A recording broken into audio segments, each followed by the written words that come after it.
Hello, my friends. You get what I mean by the title of this episode, right? Whoever that person is that you might kill. You're not, obviously, no one's going to be killing anyone, but whoever that person is that you struggle with, that you're going to be spending all the extra time with, or maybe not that this ever comes up in coaching calls, but like you kind of expect your husband to be a little more helpful or a little more this or a little more that. And the way he runs the Seder, or he gets with the kids or the in-laws or your parents or your siblings, your sister-in-law, whatever, whoever. My job here, my goal here is to help you not kill them the whole Pesach. All right. So I'm going to teach you. And let's just say, like, with your eyes, internally, with your soul, or actually literally, um, I'm going to give you my 4 tools for the people that we struggle with the most in life. Look, let's just be really real. There are just some people that are easier for us, and there are some people that are just consistently hard. And I want you to know I've really, really done this work. And I have found it to be some of the most important work I've probably ever done, because those people don't change. And the really crazy part is they're not supposed to change, because if they were supposed to be different, they would be. And Hashem wouldn't have put them in your life. So that means if they're there and they're driving you nuts, this is your work. And the work that you do there will affect you everywhere. And even if it doesn't affect you anywhere else, it will be a huge source of negativity in your life, eradicated. So let's do that together today. Okay. So I'm going to give you my 4 tools. Supposed to be the manual, the mindset, and one of my favorite tools from Ilana Kendall, who's been on the podcast before. Okay. Number 1, this is a super simple tool and you might resist it at first, probably because it sounds so simple, but the tool is literally saying, this is what's supposed to be. Or if that's even too much of a stretch for you, saying to yourself, this is what is. So let's say someone comes to your table and you're trying to have a really spiritual Pesach Seder, and they just keep bringing up nasty gossip about people, and you're just so grossed out by it. Okay. So what do we do initially is we like go into the space of like, this is not what you're supposed to be doing at a Seder. This is not what's supposed to be. We just take out our boxing gloves and we go to town on reality. Right. And I don't know if you've had this experience, but I remember one time catching myself like energetically willing the person to change. Right. Like I wasn't saying anything at the table. If you looked at me, I probably even looked pretty calm. I wasn't saying anything. But when I checked in with my body, there was so much tension, as if I pushed hard enough internally, energetically, the person would stop doing what they're doing, which of course is ridiculous. But check yourself. You've probably done the same thing. Just saying, you know what? This gossip at my table, I don't have to like it. I don't have to condone it, but it is happening. It is. And to go level 2 is, and clearly this is what's supposed to be happening for me right now at this table, because it is. My husband edits the podcast, so he can delete this if he doesn't want to share. His example would be the grape juice or the wine in the kid's hand, which is for sure going to be all over his white shirt by the time the Seder is over. That's clearly what was supposed to be. So what does this do? Does this change the person? No. Does this enact or enforce boundaries? No. Does this tell you what to say? No. What it does is it takes out all that emotional resistance, which burns so much energy and doesn't actually produce anything. Am I saying that you have to suddenly start saying everyone can do whatever they want at my table? No. But as I've said to you before, and I will keep hammering it home because I think it's really, really hard for us to see this when we're in it. You don't find solutions when you're resisting the reality of what's happening right now. You will not have a good idea of how to deal with the person gossiping at your table if you're so busy thinking she shouldn't be doing that. Either you're going to blow your top, or you're going to sit there silently fuming, and then you're going to go gossip about her later, right? You're going to totally mimic the exact behavior you hate. That's what's going to happen. So when we cling to this idea of like, I need to hold on to my standards or my expectations for people, what we actually end up doing is putting ourselves into park. We put ourselves into a very stuck place. So that's the tool. It's counterintuitive, but go for it. It's amazing. Oh, my brain thinks this shouldn't be happening right now. But literally, the fact that it's happening means it's supposed to be happening right now. And I don't have to love it, but this is the reality that I'm in right now. Okay, that's number one, supposed to be. Number two is the manual. I've spoken about this a couple times on the podcast, but the idea of a manual, and we talk about this all the time. If you're not inside of How to Glow, you're crazy. Get in there today. KaylaLevin.com/coaching, because you need to know how to use the manual and how to get rid of your manuals. The manual is this invisible and very heavy rule book we carry around about every relationship in our life. How your husband's supposed to be, how your kids are supposed to be, how your employees are supposed to be, how your boss is supposed to be, how your mother is supposed to be, how your mother-in-law, how you are supposed to be. And we just beat ourselves over the head with that manual all day long whenever people aren't behaving or complying according to our invisible set of rules, which we never actually picked. We just kind of gravitationally collected them as we went through our life. Catching yourself in a manual. Oh, my manual for how a husband's supposed to run a Seder. My manual for how my husband's supposed to behave as a son-in-law at my parents' house. My manual for how my mother-in-law is supposed to welcome me or deal with my children. That's my manual. And the thing is, our manuals are all subjective. If they weren't, we would all follow them, all of us, all each other's, and there would never be any conflict. The reason there's conflict is that different people have different manuals because we all have different life experiences. So it's very similar to number one, but it's really thinking of it in terms of the relationship and my ideas and expectations about a relationship. I like to teach that expectations, even if we want to call them healthy expectations, doesn't make them healthy just because we put the word there. It's like me saying, like, this just came up in a coaching call. And it was like cracking me up. She's like, what about healthy expectations of my husband? I'm like, well, look at what's happening with your healthy expectations. It's like me saying, like, I'd like to have some healthy Oreos for breakfast. Like, it doesn't make them healthy. All right. So expectations are for subordinates. Expectations are for, some of you are going to really cringe that I'm using this in the same context, for children. Expectations are for teaching someone how they can succeed with you, what you expect of them. They're not for your husband. How inappropriate to have expectations of your husband. I don't want my husband showing up to me being like, Kayla, here's my list of expectations for you. Gross, right? For some reason, women think we could do that for our husbands. I don't get it. I don't know. And then we're like, oh, how come he's my third child? Like, yeah, because you treat him like one, right? So expectations are our manual.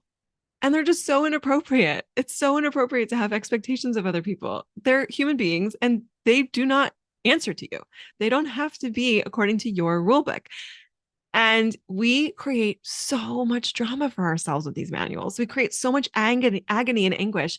And to me, the biggest tragedy of all is that when I'm so busy comparing my husband to my manual for him, or my mother-in-law to my manual for her, or my child to my manual for him, I don't get to experience that human being. I do not get to connect to that person. I am only seeing the discrepancy between my expectations, yes, even for children, and the human being in front of me. That's a tragedy. That's a huge, huge loss. There are ways to get your needs met. There are ways to take care of yourself. Nobody in my program ends up saying, I've just sacrificed all my goals for myself or all my standards. That is not what we do. What we do is we learn how to do it effectively. Expectations, manuals, and resistance are not effective ways to take care of yourself and to create the life that you want. They're just not. I'm not going to like mince words about that. So you see yourself in a manual. I just imagine myself walking off to a very high marpesa, a very high porch, and dropping the manual off the porch. That's it. I'm done with the manual. I quit. I'm not doing it. I'm not doing it. Catch myself in a manual again, walk out to my imaginary porch, drop it again 100 times a day if I need to. You know why? That's easier than what I will create for myself if I hang on to it, if I cling to it like it's my little blankie. The manual has never been your friend. There's a whole other conversation about manuals for ourselves. It's super deep. Maybe we'll get to it one day. We talk about it inside the program all the time. So again, you should have FOMO if you don't already. Just brutal with you guys. But manual for ourselves, that's a whole other bag of tricks. So we're not going to talk about that today because that's not so much about not killing people this Pesach. Okay. Next one is your mindset. And the mindset that I want to encourage you to adopt when you're really, it's just like sometimes things just get so ridiculous. And maybe it won't for Pesach. Who knows? Some of you are going to have a nice calm time. Invite me to your hotel.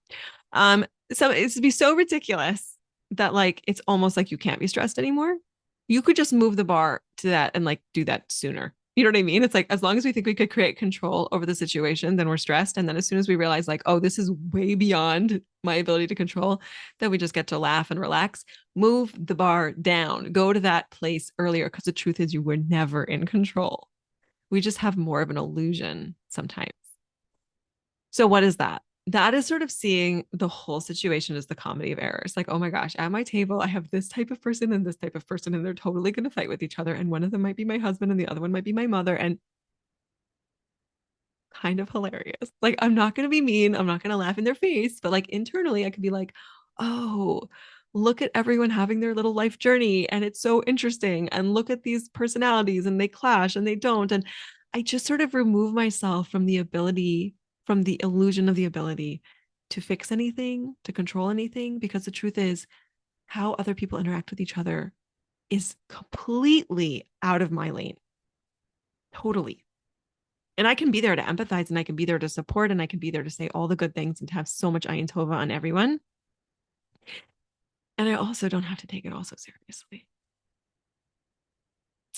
Another way of thinking about it is like being sort of an anthropology student. I love this one. This one totally works for my, like, psychology brain that loves to geek out on this stuff. Is I'm like, oh, interesting. Let's see, like, this is sort of like a 60-year-old, let's say I have like my aunt, they're like my 65-year-old aunt interacting with this 12-year-old Israeli girl, like what's happening from her cultural experience and her lived experience, and this child's like lived experience and cultural experience, and like all the things, all the places where these will clash, and let's just sort of see that play out, right? Like, and it might not even be with clashing, but it just allows me to get to the space where I am not trying to jump into the pit. I'm just sort of in this place of like, oh yeah, why would that person think that having this conversation at my Pesach Seder is appropriate? Like, what's going on for her?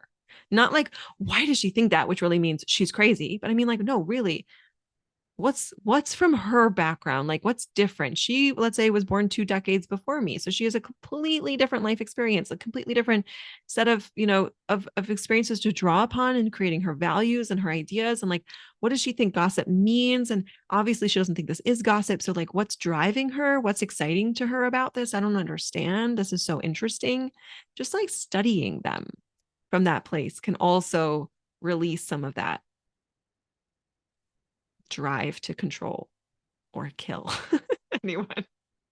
All right. And then the last one that I want to offer you from Ilana Kendall, which I think I've referred back to this a couple of times. I'm going to link her book, Choosing Up, in the show notes, which she gives this as in one of her essays inside that book, which is, which genre are we in? This is so cute. Like, watching my Seder, or watching the cleaning before, or watching the Holomoid activity that went completely nuts. Because, by the way, in case anyone needs to hear this, it's supposed to go wrong at some point. If it doesn't go wrong, like, Davin, like, I hope you're okay. Like, something is supposed to go wrong. It's supposed to. That's like the plan, right? I guess don't resist the reality if it doesn't go wrong. Like, the reality is it's going to go wrong. Something's not going to go according to plan. That's just how these things happen, right? And when that moment happens, or when you just catch yourself in a tizzy, asking yourself, which genre are we in? Like, would I cast this as like the plot thickens part of the rom-com, or is this like, are we in like a Looney Tunes cartoon, or are we like in like some kind of, outer space, like sci-fi adventure? Like, what is happening? Is this like a film noir? Like, what genre are we in right now? Great way to kind of break that mental tension for yourself. I'm going to sneak in one last one, because I think this is really important. There is a limitation to mindset. The limitation to mindset is when you are in your lower brain, you can't access these tools because these tools all exist in your prefrontal cortex. I want you to kick in these tools earlier. Okay. Making yourself laugh, coming up with something like that. They could cut, maybe it'll pop into your mind and it'll sort of pull you back into prefrontal. But if we can keep ourselves from getting so triggered that we're now in that fight or flight and the adrenaline is racing and we're like, or freeze or fawn or anything that they keep adding on, right? We're not in that lower brain place. We can use any of these things to kind of keep us in prefrontal, lighten the mood, and keep us from moving down. Because really, what is creates so much tension is when we sort of feel like we have to prepare for battle, and there's like literally no battle happening. It's just people behaving the way that they behave. And so when you're in lower brain, when you feel activated or triggered, what I want to offer you is to do something physical. Okay. Don't try to access a new thought in that moment. Get outside, go for a walk. Even if you just like literally stick your head out the window for a minute, as long as you're not like on a high floor, right? Stick your head out the window and get some fresh air. Go for a walk. Run up and down the stairs 2 times. Go in your room and do some jumping jacks. Take long, deep breaths. Do something physical. This is clearly researched that this will help you move out of lower brain back into your prefrontal cortex. Essentially, you're back online, and then you're in a place where you can make really good decisions. Okay. So if you do get to a point where you really feel yourself feeling triggered, just know that the solution for that intense physical experience is a physical response. What can I do physically for myself? It will bring me back online. Okay. And just to understand that the reason that's happening is that your brain has misinterpreted what's going on as something that requires a survival response. And that happens all the time, right? If you've ever, let's say someone like calls you out in public, like most people would have a survival response, but that's not actually life threatening. Right. And so again, physical reaction requires a physical response. So those are my surprise 5 tools that I'm offering you today for how to not kill anyone this Pesach. Please let me know that you succeeded. I hope it goes well for you all. And if you know anyone or you hear someone over Chol Hamoed or over Pesach, I guess not over, like, don't send this over Pesach, but if you're having a conversation with someone or you've had a conversation with someone who's really, really struggling to just keep it together, send them this episode. Give them this break, just send it to them over WhatsApp or email or call them and tell them the easiest way for them to access it is to go to bit.ly/glow podcast. It'll be linked here in the show notes, and just help them out with some tools that they can use to just lower the emotional temperature and enjoy themselves, because since we're not in control anyway, we might as well enjoy the ride. Instead of our regular Thursday episode next week, because that's going to be right in the middle of Pesach, I'm going to be releasing for you a little mini pep talk early next week. So I will catch you one more time over here before Pesach, and then I will see you on the other side. Okay. See you soon. Bye. Hey there, Kayla here. If you've been loving the podcast, I want to invite you into my monthly coaching program, How to Glow. We take all the work here and go much deeper into our expectations of our husbands, our understanding of our husbands, ourselves, by the way, our intimate lives. We even extend it out to anything else you want coaching on: your parenting, your finances, your health. Get ongoing support, live weekly coaching, and access to my best courses for only $49 a month. I would love to coach you inside. Registration is open now. Sign up at kaylalevin.com/coaching. Isn't this the best time to start?